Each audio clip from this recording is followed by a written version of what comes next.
Momento EBD. Olá, esse é o nosso 19º episódio do Momento EBD. E temos como convidados hoje o pastor João Paulo e o irmão Tancredo, que também são professores da Escola Bíblica Dominical. Gente, sejam bem-vindos. Muito obrigado pelo convite. Uma honra estar participando aqui do Momento EBD com vocês. Muito obrigado também pelo convite e é uma honra estar aqui participando e dividir o nosso conhecimento de Escola Bíblica Dominical e também somar, né, para que a nossa Escola Bíblica Dominical cresça cada vez mais e que a gente possa não só formar bons alunos, mas também bons líderes, bons presbíteros, bons diáconos e boas auxiliadoras, né? Em nome de Jesus. Hoje nós vamos continuar apresentando a sala Símbolos de Fé, né? O pastor João Paulo e o irmão Tancredo, eles também são professores, assim como na semana passada nós tivemos 2 professores aqui, e vamos continuar aqui nessa interação para que todos possam conhecer melhor o trabalho, né? O lindo trabalho que é desenvolvido ali na sala. Os crentes, eles são chamados, todos nós crentes somos chamados a expressar a nossa fé de uma forma confessional. Então, eu pergunto, é necessário aderirmos um credo para que sejamos verdadeiramente cristãos? Uma ótima pergunta. Quer começar? Sim, eu começo. Na verdade, eu acredito que sim, porque a confissão ela é um elemento essencial para a nossa fé, porque ela dá um norte todo para a palavra de Deus. As nossas confissões de fé, catecismo menor, breve catecismo, catecismo maior e a nossa confissão de fé, elas são praticamente a organização da sistemática bíblica para nós aprendermos ali os assuntos cotidianos e também teológicos sobre os nossos símbolos de fé. Então, ali, acredito que verdadeiramente a nossa confissão de fé, os nossos símbolos de fé é essencial também para o amadurecimento da nossa fé. Um verdadeiro cristão, Fernanda, ele tem por base, acima de tudo, a palavra de Deus. Sim. Certo? Os credos, como um documento teológico, são um elemento essencial à fé, mas aí vale a pena aqui dizer que a fé cristã protestante reformada. Sim. Certo? Por quê? Porque os nossos símbolos de fé, eles são documentos reformados. Certo? Então, o crente, ele precisa desses credos para entender a sua vivência como um servo de Deus, uma vez que os credos respondem exatamente a perguntas essenciais acerca da nossa própria existência, da nossa vida, dos contextos do cotidiano, e os documentos de fé nos ajudam a isso. Certo? É essencial para a fé reformada. Põe essencial nisso, porque sem esse norte, né, eu acredito que a doutrina reformada ficaria um pouco perdida, né, pastor? Totalmente perdida. Então, o nosso símbolo de fé ajuda a nós cristãos a sempre apontando para a Bíblia e também sempre olhando ao nosso cotidiano, como nós cristãos devemos nos digamos assim, prevalecer nessa sociedade tão ruim. E uma coisa que eu sempre digo na minha sala é porque esses símbolos de fé, tanto o catecismo, breve catecismo, catecismo maior e a confissão de fé de Westminster, eles não, como é que eu posso dizer, eles não, a palavra está na ponta da língua, eles nos incomodam. Eles nos incomodam e dá um reflexo daquilo que tem que ser como cristão. Ótimo. Então, é isso que eu acredito, que um cristão, sim, nós por sermos confessional e reformado, é um elemento essencial para a nossa fé. Os catecismos, né, eles foram de grande relevância para o século XVI, né, na época da Reforma. 5 séculos depois, ainda se faz necessário estudarmos os catecismos? Com certeza. E eu vou dizer o porquê. Quando os documentos, né, quando os teólogos se reuniram no parlamento inglês para traçar esse documento, traçar as diretrizes, né, do pensamento acerca da Igreja Reformada, houve um momento ali de pressão quando Carlos, o rei, ele queria retornar para a Igreja Católica, né? E aí ele foi pressionado, aí tem todo aquele contexto, né, dos puritanos, do movimento todo, e foi essencial, não só para aquele momento, como a cultura da educação para a posteridade. Em pleno século XXI, nós estamos vivendo um problema sério. Pessoas que não conhecem a fé reformada, pessoas que não conhecem a identidade presbiteriana, igrejas que não subscrevem as confissões, os credos, e aí nós temos um problema. Qual é o problema? Pessoas que estão dentro da igreja presbiteriana, e essas igrejas, por não conhecerem, não adotarem os seus símbolos de fé de forma clara, precisa, os jovens dessas igrejas estão tendo contato com o catecismo da Igreja Romana, e aí nós estamos vendo um êxodo gigantesco, né, de pessoas voltando para a Igreja Católica, e um homem, eu esqueci exatamente agora o nome desse estudioso, desse teólogo, escreveu um livro, né, e ele fala que uma das coisas que tem levado a pessoas e jovens a voltarem para o catolicismo é o encantamento com o credo da Igreja Romana, sendo que nós temos um credo, nós temos as nossas confissões, os nossos catecismos, que são desconhecidos. E aí é importante para a educação cristã dos dias atuais, porque vivemos esse conflito, né? Por exemplo, na nossa EBD aqui de crianças, se não me falha a memória agora, as crianças estão indo para a 20ª pergunta, né, do catecismo menor. Então, quando eles crescerem, o contato com a nossa identidade presbiteriana, o contato com os nossos símbolos de fé, subscrevendo a igreja, uma vez que a igreja subscreve os símbolos de fé, não tem como, lá na frente, esses meninos se apaixonarem por algo que chama a atenção, certo? Que chama a atenção. Inclusive, nesse chamar a atenção, Fernando, só abrir aqui um parêntese, uma das coisas que tem chamado a atenção para jovens, para dentro da Igreja Católica, é o formato da liturgia. Liturgia do culto. Uma liturgia simples, uma liturgia clara, sem muito mimimi, sem muita coisa.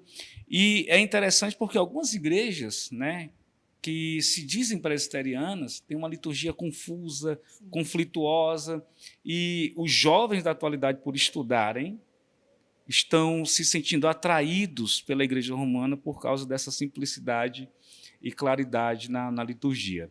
Então, é importante os símbolos de fé para a educação cristã nesses tempos de conflito, não só apenas da sociedade como um todo, mas principalmente nesse êxodo à Igreja Romana. Fernanda, também eu acho muito importante, necessário estudar também para a gente manter uma geração dentro da igreja. Olha que bonito.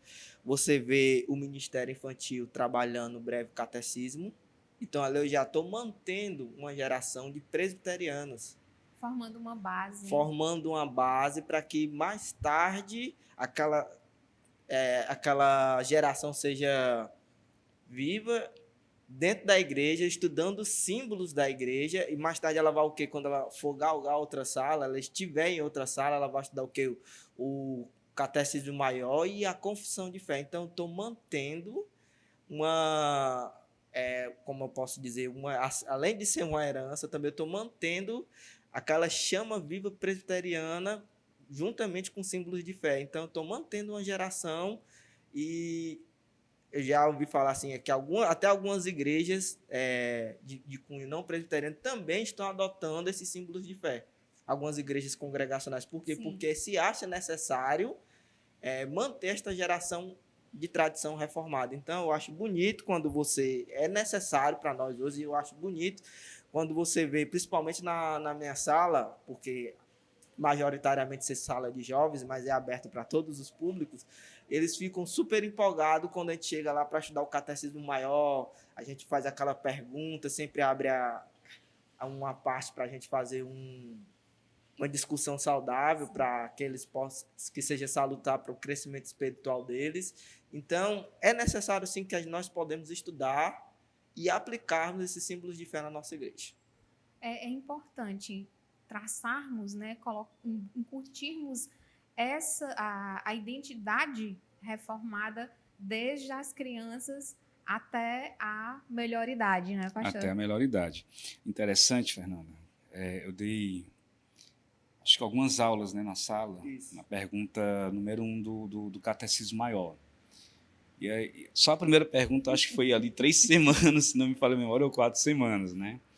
Mas ela é uma pergunta de cunho filosófica que encontra sua resposta na teologia, né? Qual é o fim principal do homem? Glorificar a Deus e gozá-lo para sempre. Mas se você analisar bem a primeira pergunta, ela trata do grande dilema da sociedade, do grande dilema do homem. Por que eu existo? E aí, se você começa a trabalhar isso, como o Tancredo falou agora, né, com as crianças, certo? Quando eles chegarem na faculdade, qualquer que seja a área em que eles estiverem estudando, e dentro da faculdade esse dilema ele tem uma tendência natural a crescer. Por que eu existo? Por que eu fui criado? O porquê disso, o porquê daquilo? Uma vez que ela tem essa resposta já ali na idade pequeno, do jovem, do adulto, mas principalmente pequenininho, já tendo essa resposta, isso não vai ser um problema para ela, porque ela vai entender que a sua existência ela tem um fim, ela tem um propósito, e não é por acaso, não foi criado pelo acaso, certo? Essa resposta, essa pergunta e resposta, ela não aponta apenas para os dilemas existenciais da sociedade, mas, acima de tudo, nos mostram qual é o grande objetivo de Deus na criação. Então, é importante isso. E eu louvo a Deus porque a nossa igreja está trabalhando isso. Aleluia.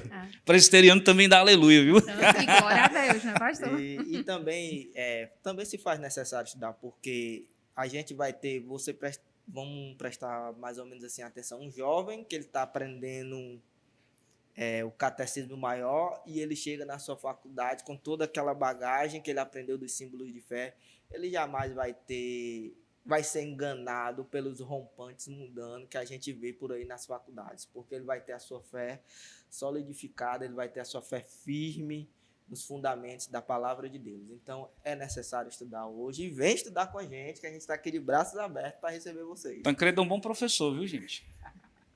É importante saber em quem a nossa identidade é construída, né? Isso. Um dos princípios da reforma era que somente a Escritura, né? E quando estudamos as confissões de fé, isso quer dizer que estamos igualando os nossos símbolos de fé a Sagradas Escrituras? Essa é uma pergunta fantástica. Algumas igrejas não reformadas, elas têm essa preocupação, né?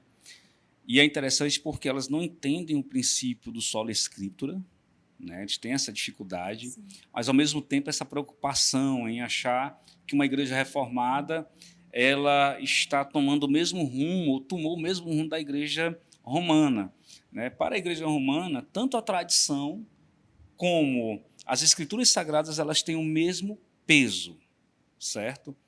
Para nós, a nossa única regra de fé e prática para o cristão reformado é a Bíblia Sagrada. Porém, nós não podemos, em hipótese alguma, desprezar a nossa tradição. O John Stott, inclusive, ele vai falar exatamente sobre isso, que seria um erro muito grande da igreja esquecer a sua tradição, seus documentos.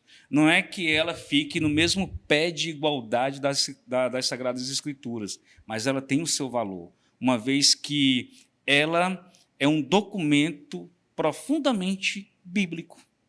Se é um documento profundamente bíblico, eu devo olhar para ela, eu devo estudá-la, eu devo, como um cristão reformado, me alimentar dela, não no sentido espiritual, não é que ela vá alimentar o crente, né? A palavra de Deus é que alimenta o crente, mas estudá-la alimenta o nosso conhecimento, nos ajuda a crescermos na nossa fé reformada. Certo? Tem uma coisa que eu queria dizer aqui, aí eu vou ter que me apropriar bem rapidinho aqui do celular. Eu não tenho uma mente, embora cabeção ainda não tenha essa mente top, né? Mas tem uma coisa que eu acho interessante no livro do Dr. Hermes Temaia, no livro Creio, ele diz uma coisa interessante. Os documentos da igreja que recebemos não são infalíveis, nem mesmo naquilo que é consensual. Nem jamais pretenderam isso. Contudo, são os tesouros históricos e teológicos que nos foram legados. A sua autoridade é relativa. No entanto, a igreja não pode sobreviver sem a consciência de seu passado, de suas lutas, dificuldades, fracassos e, certamente, por graça de suas vitórias. Esta consciência deve gerar em nós um espírito de gratidão, humildade e desafio diante da magnitude da revelação de Deus. Então, os documentos são importantes, os nossos credos, as nossas confissões, certo? Para o nosso legado, para a posteridade, na nossa fé reformada. Bom, Fernanda, na minha concepção, a palavra de Deus, ela está acima de tudo. Nós, como cristãos reformados, sabemos que somente as Escrituras, mas também nós temos nossos símbolos de fé, certo? Que norteia o cristão para as Escrituras, em diversos assuntos, sobre casamento, sobre Deus, sobre Jesus Cristo, sobre o pecado. Isso é a confissão de fé de Westminster trata muito bem. Mas também, quando a gente fala dos nossos símbolos de fé, também tem o tradicionalismo da igreja presbiteriana. Tem tudo aquilo que aconteceu na Inglaterra, também é uma tradição dos nossos símbolos de fé. Aquelas centenas de reuniões, até para chegar nesses símbolos de fé, foram centenas de reuniões, foram centenas de debates. Então, Fernando, eu acredito que os nossos símbolos de fé, sim, eles não são maior do que a Bíblia Sagrada, não são. A Bíblia Sagrada, para mim, ela é um confronto, ela me confronta todo dia, toda hora, quando eu a leio. Não tem um dia que eu leia, quando eu faço meu devocional com a Bíblia, que eu assim, me sinta mais próximo de Deus. Na verdade, é mais ela dizendo assim, você está errado, volte para mim.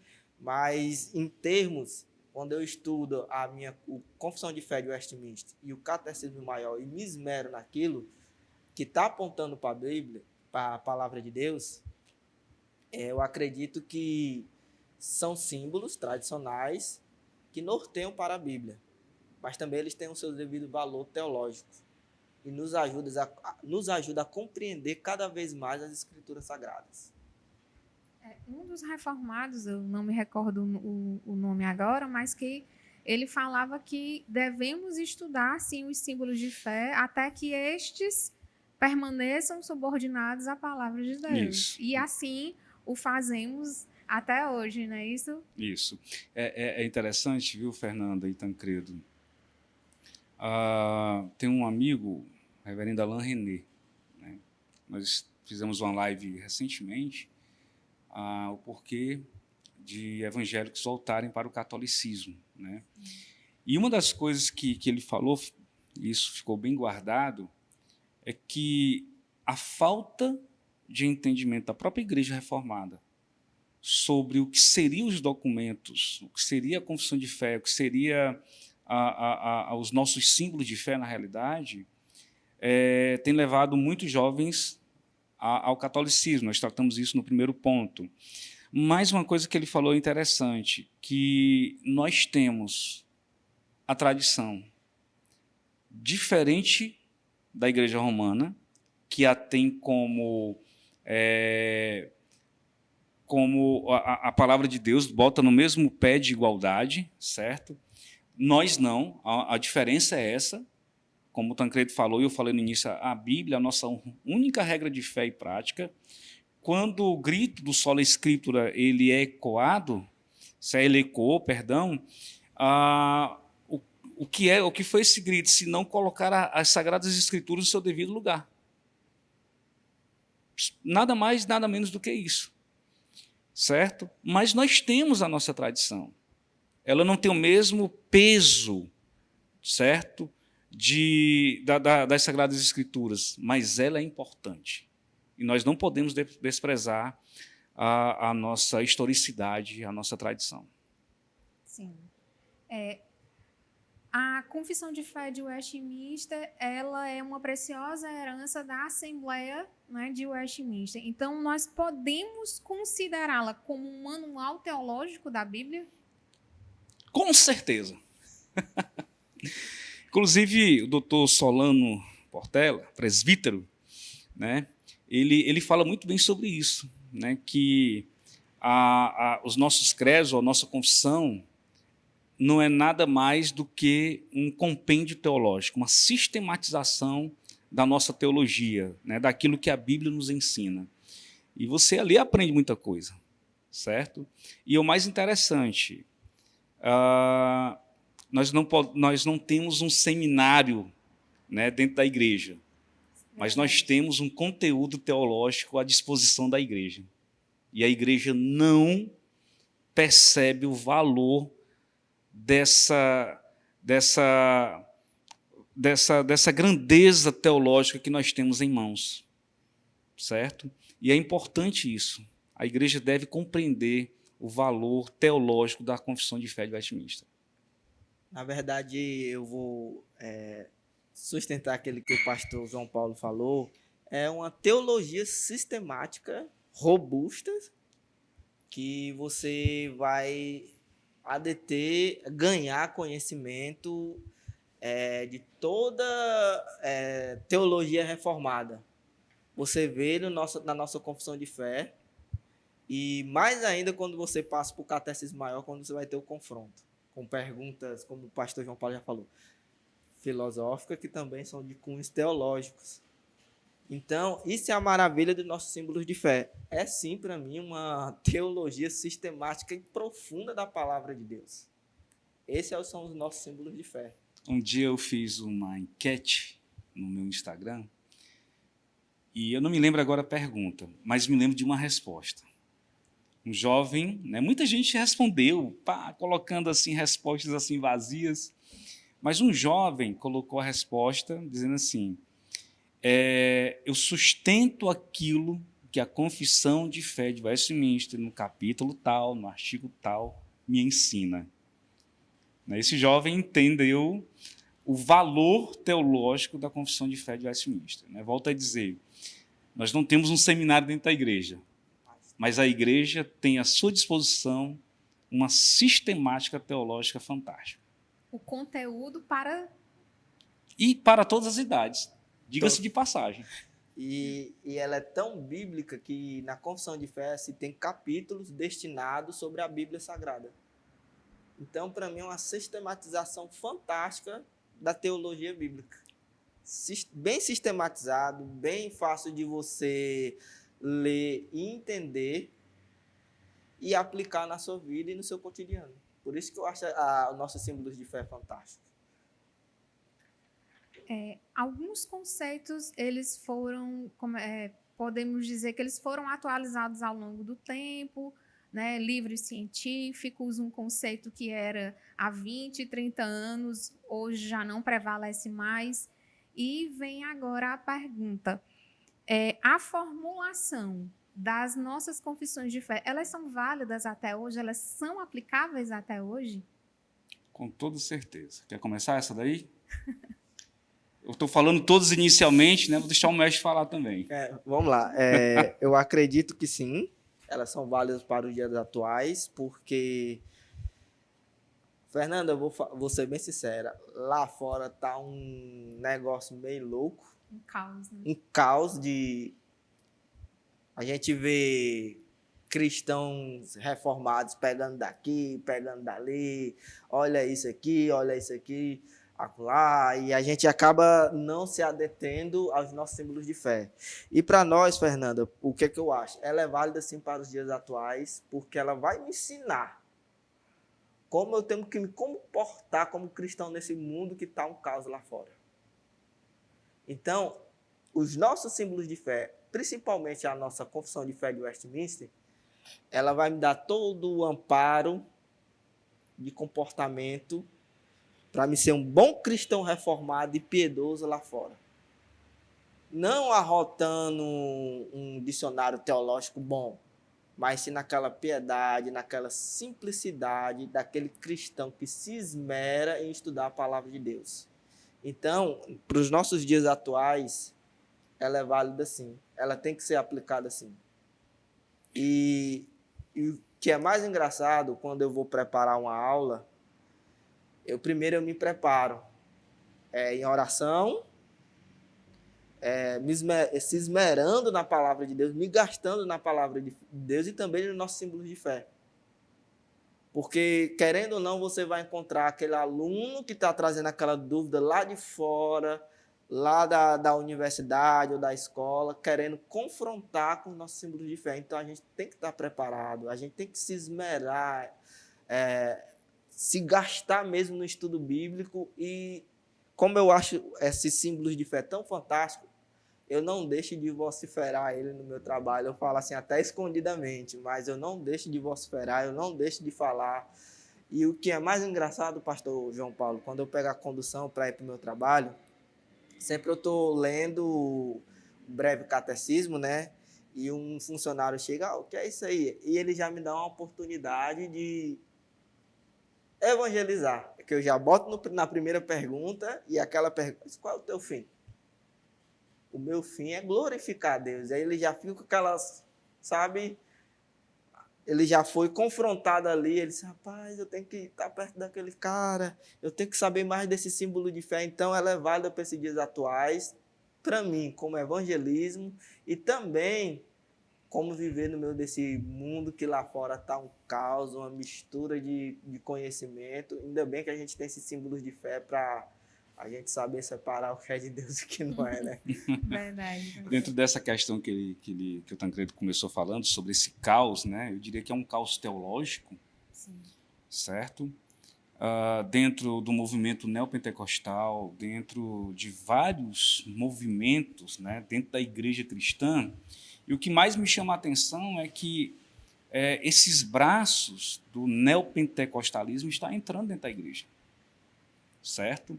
E entrando não apenas na questão teológica, mas na estrutura da igreja cristã protestante reformada. Certo? Por exemplo, uma das coisas que nós podemos aprender com os nossos credos, a questão da liturgia, como já foi falado, né? O que seria o culto público, a importância do culto público, né? Quando nós estudamos ali acerca dos mandamentos de Deus, da lei de Deus, como é que isso foi quebrado, o que é que Deus fala, qual a importância disso para os dias atuais. E dentro desse caos todo teológico, nós temos uma crescente do evoteísmo, né? E uma das coisas que a confissão de fé ela vai falar, como é que começa a confissão de fé de Westminster? Falando sobre o quê? Sobre as Sagradas Escrituras, certo?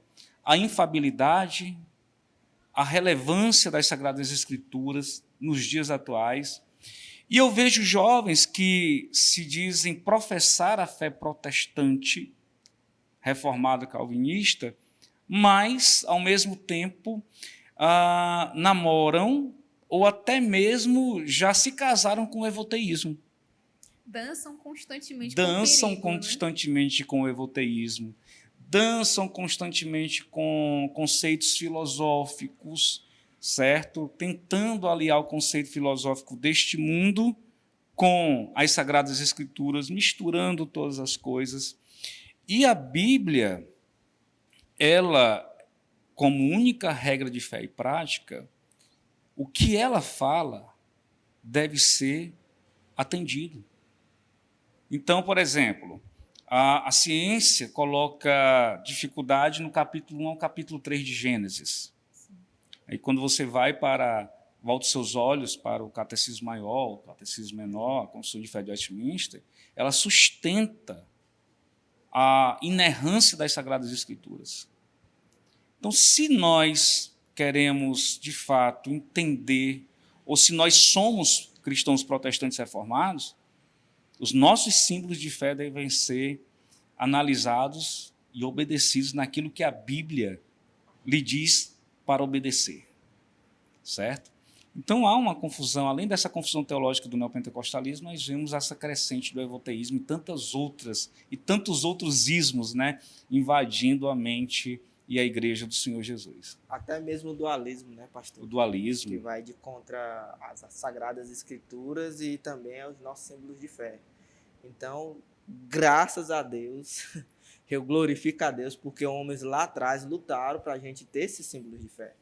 Esses símbolos de fé que deixam a igreja salutar, que deixam um cristão salutar. Então, eu reitero mais uma vez, isso aqui é válido para os dias atuais, assim. E eu faço o convite, vem estudar na nossa sala, símbolos de fé.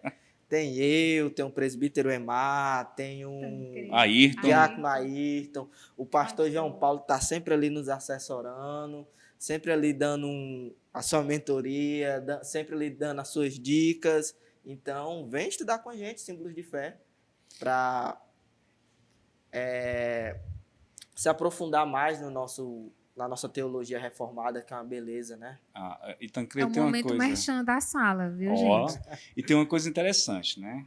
Diga-se de passagem, a nossa superintendente da EBD, deixando claro que não é uma sala de jovens, mas Ela é uma sala... pode até ser majoritária, mas não é prioritária. Não é. Né? Isso nos diz que todas as pessoas de todas as idades podem participar dessa sala. E a importância dessa sala para a Igreja Presbiteriana de Fortaleza. Então, se você for um jovem de 0 a 80 anos,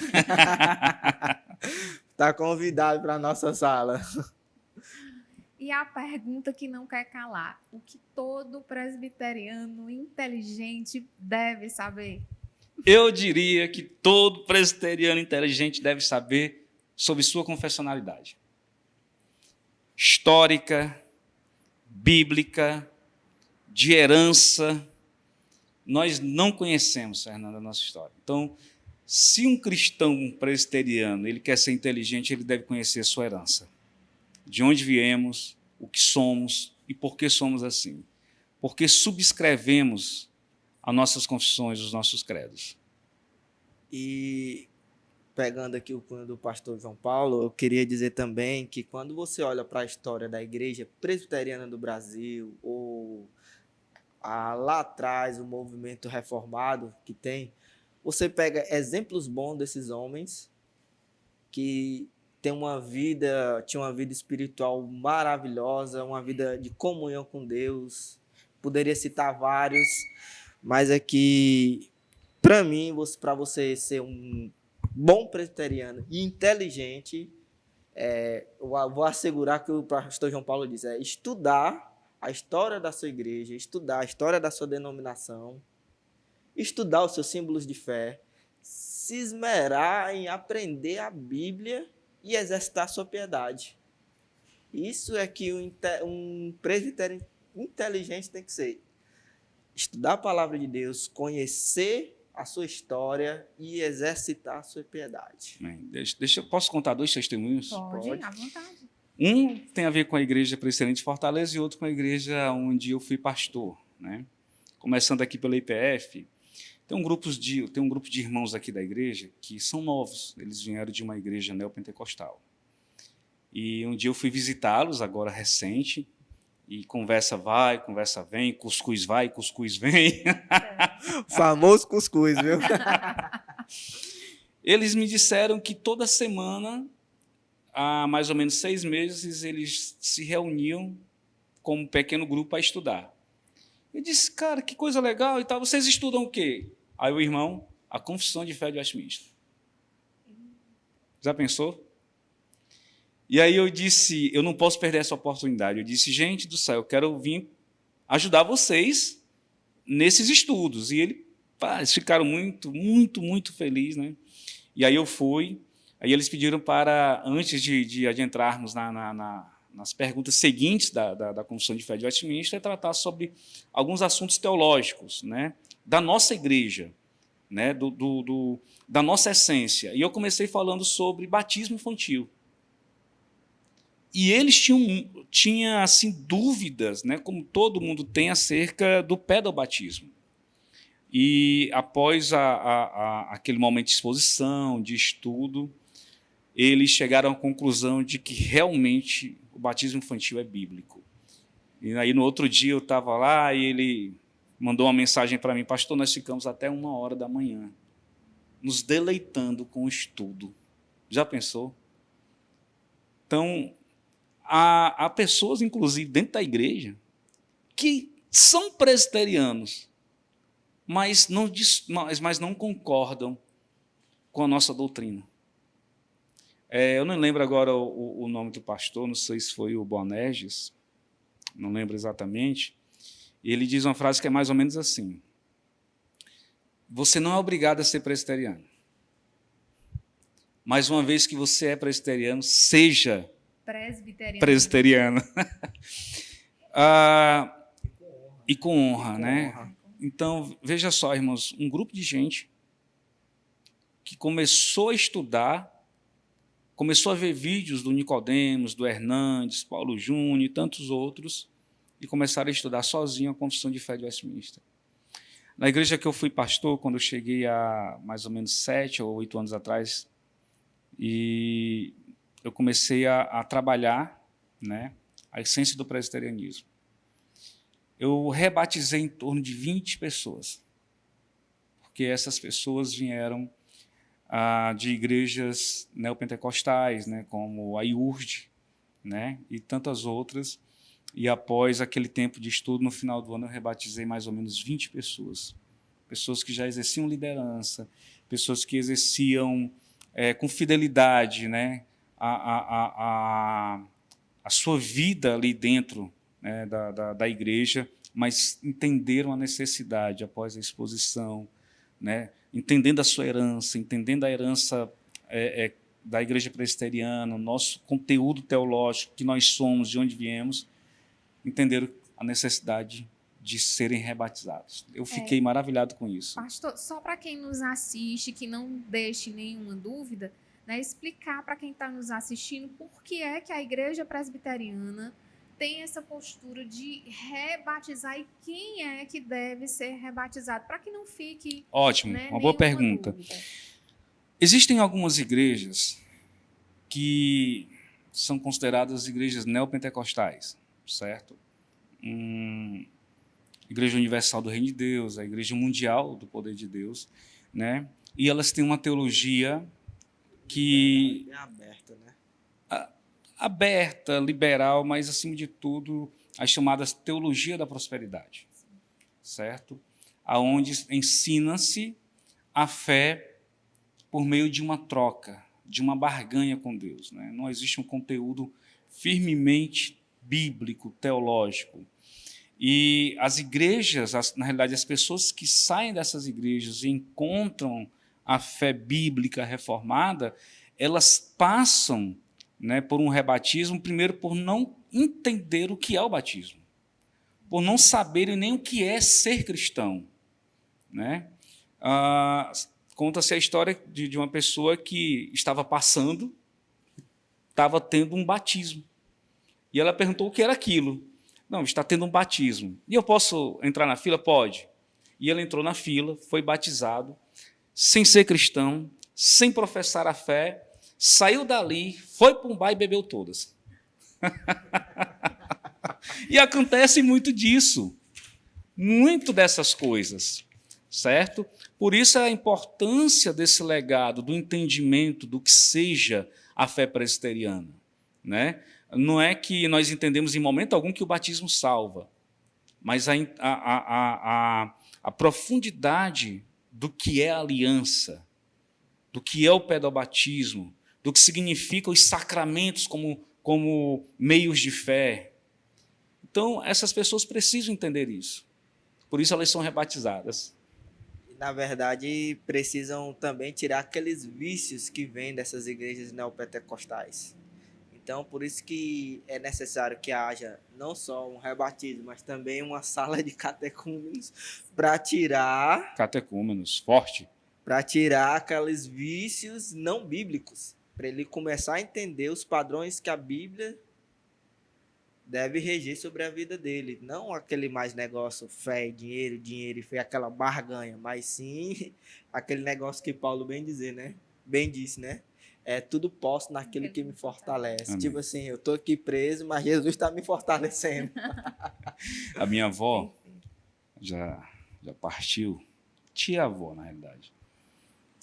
Morei com ela, mais ou menos 12 anos de idade, eu me levantei um dia e ela estava com uma jarra d'água na televisão, naquelas cachalotes zona, né? E ela era baixinha, bem forte, e se ajoelhou, botou a água em cima da cachalote zona lá, e quando foi se levantar, segurou na estante. Bom, você já sabe o que aconteceu, Perdeu né? a TV. Perdeu a TV e a igreja não pagou, não deu a ela uma TV de volta e perdeu a água benta. Todo presbiteriano é, por definição, calvinista? Com Posso certeza. entender que todo calvinista também é presbiteriano? Com certeza. Com certeza, sem nenhuma dúvida, todo presbiteriano ele tem que ser calvinista e todo calvinista tem que ser presbiteriano. Há uma premissa interessante. Todo presbiteriano é reformado, mas nem todo reformado é presbiteriano, mas todo presbiteriano é calvinista, todo calvinista é presbiteriano. Pegou aí? Quem não conseguiu, né, vai Vai. pausando o vídeo e vai anotando. Fica aí a dica do pastor. Veja só, a nossa teologia ela é oriunda dos ensinos e da teologia de João Calvino, de John Knox, certo? E nós, como bons presbiterianos, devemos também ser calvinistas. Na realidade, não existe presbiterianismo sem calvinismo. Como não existe presbiterianismo sem aliança, né?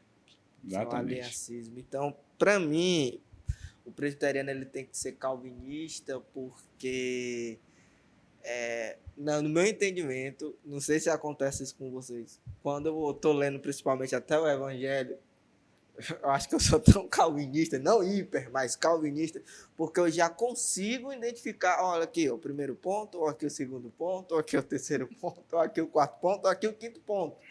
Então, por definição, o presbiteriano ele tem que ser calvinista, porque além de ser, ele aprendeu uma teologia robusta, uma teologia saudável, e a teologia calvinista é uma teologia sistematizada biblicamente.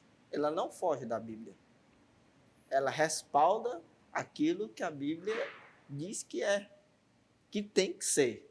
Então, obrigatoriamente, para mim, o presbiteriano ele tem que ser calvinista. Exatamente. Existe outra premissa, né? Nem todo calvinista é presbiteriano. Né? Devemos também entender isso. Certo? Mas todo presbiteriano é calvinista. Porque tem também aqueles batistas regulares, né? Que é calvinista. Tem, inclusive, agora, igrejas pentecostais calvinistas. Me assustou essa, mas tem. Tem? Tem. Né? Eu não vou falar nome aqui, né? Mas tem igrejas pentecostais que agora aderiram. Na realidade, era até considerada neopentecostal e aí aderiu ao sistema calvinista de doutrinas. E são bons calvinistas, diga-se de passagem. Até melhores do que um bocado de presbiteriano. Então, vamos correr aí para estudar os nossos símbolos de fé. A sala está aberta, o convite já foi feito. Sintam-se à vontade. Falamos da Confissão de Fé de Westminster, mas lendo a nossa história, houve também uma confissão brasileira, né? Confissão de Fé de Guanabara. Ou Fluminense, né? Como alguns conhecem, né? E eu pergunto o que é que a confissão brasileira ela tem a nos ensinar? Fernando, eu diria que, inicialmente, ela nos ensina a não fazermos concessão com a nossa fé. A história da Confissão de Fé de Guanabara, ela é uma história de coragem, acima de tudo. É uma história de pessoas que não eram pastores ordenados, Eram homens leigos, comuns, mas que, por influência dos símbolos de fé, por influência da doutrina calvinista, sustentaram a sua fé até os últimos minutos de sua vida. Quando Villegagnon lhes deu ali um tempo para que pensassem acerca da fé, para que eles viessem a renunciar, nesse momento eles escreveram a fé de Guanabara, que mostram, acima de tudo, a coragem, o amor pelo Evangelho, o amor pelo Senhor Jesus Cristo. Então, essa confissão, né, com seu conteúdo teológico e com a forma com que ela foi feita, ela nos ensina, acima de tudo, a não fazermos concessão com a nossa fé, a estarmos dispostos a entregar a nossa vida por amor ao Evangelho de Jesus Cristo. Ela também nos ensina, Fernanda, essa confissão de fé fluminense, feita por homens indoutos, né? Na verdade, ela nos ensina também a perseverar. Porque você vê aqueles homens que escreveram esse documento maravilhoso, momento algum eles voltaram para trás, não titubearam, eles foram firmes. Olha, eu creio nisso. Tudo balizado nas Escrituras e praticamente eles escolheram, na verdade eles não escolheram, na verdade eles deram a vida por amor a Cristo. Então, essa confissão fluminense, ela nos ensina a perseverar muito. E se você for ver, ela também quase parece com o credo, né? Nós cremos. Sim. Ela começa como nós cremos, tem mas aqui, também... Tancredo, deixa eu só ler aqui o texto da confissão, certo? Ela diz assim, ó: cremos em um só Deus, imortal, invisível, Criador do céu e da terra e de todas as coisas. Adoramos nosso Senhor Jesus Cristo, não separamos uma natureza da outra, confessando as duas naturezas, a saber, divina e humana. Cremos quanto ao Filho de Deus, ao Espírito Santo, o que a palavra de Deus e doutrina apostólica e o símbolo nos ensinam. Olha que coisa maravilhosa. Então, é uma confissão de fé que, pela coragem, nos ensina exatamente isso. E para concluirmos, pergunto para vocês, os símbolos de fé eles fazem parte do nosso eixo doutrinário, né? E na EBD fazemos dessa forma. E quando o fazemos, é para fortalecer a nossa fé, para fortalecer a identidade presbiteriana? Com certeza. Fortalece a nossa fé em Cristo Jesus porque nos ensina acerca de Jesus, da sua palavra, como é uma sistematização doutrinária, ela vai fortalecer os ligamentos da nossa fé cristã, bíblica e reformada.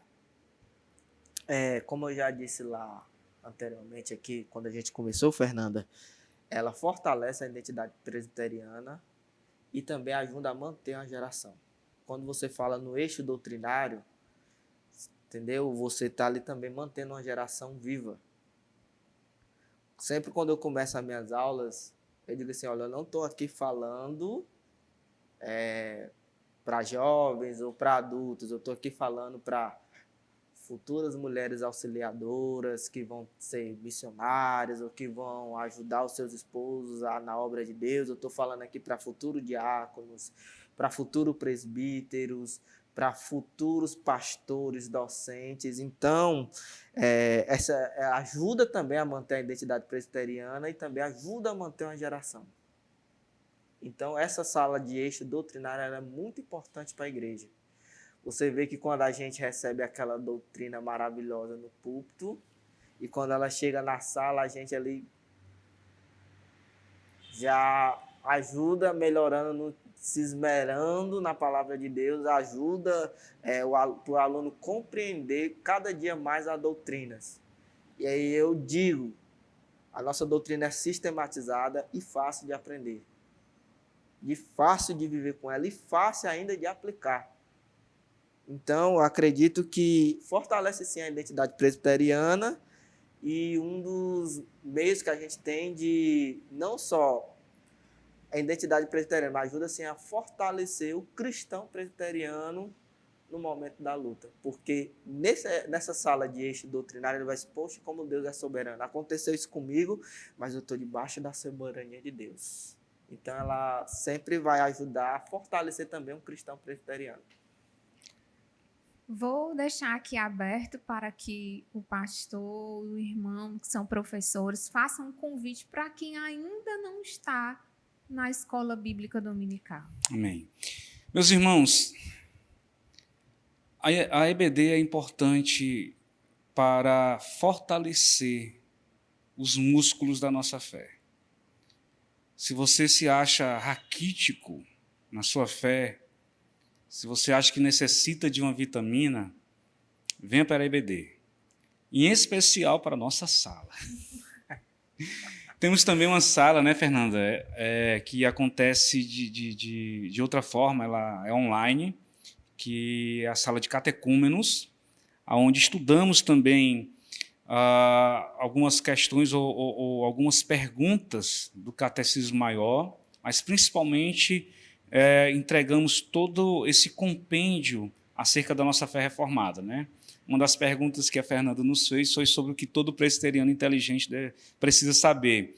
Então, você que está chegando na igreja, você precisa saber de uma coisa: há uma sala para você aprender acerca da sua fé, da sua igreja, para que as suas ligaduras se fortaleçam em Cristo Jesus.